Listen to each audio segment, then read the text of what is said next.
Chương trình kỳ họp thứ 10 Quốc hội khóa 15 ngày 1 tháng 12. Buổi sáng, Quốc hội biểu quyết thông qua việc sửa đổi bổ sung chương trình kỳ họp thứ 10. Cũng tại hội trường, Quốc hội thảo luận về dự án luật sửa đổi bổ sung một số điều của luật địa chất và khoáng sản, dự án luật sửa đổi bổ sung một số điều của 15 luật trong lĩnh vực nông nghiệp và môi trường.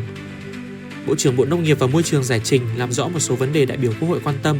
Trong phiên làm việc buổi chiều, Quốc hội thảo luận ở hội trường về dự án luật chuyển đổi số. Dự thảo nghị quyết của Quốc hội quyết định một số cơ chế, chính sách tháo gỡ khó khăn, vướng mắc trong tổ chức thi hành luật đất đai. Bộ trưởng Bộ Khoa học và Công nghệ, Bộ trưởng Bộ Nông nghiệp và Môi trường giải trình làm rõ một số vấn đề đại biểu Quốc hội nêu.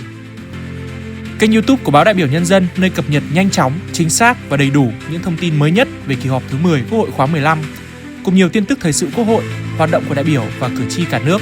Kính mời quý khán giả bấm thích và theo dõi kênh YouTube của Báo Đại biểu Nhân dân để không bỏ lỡ những nội dung thời sự đáng chú ý, đồng hành cùng hoạt động của Quốc hội.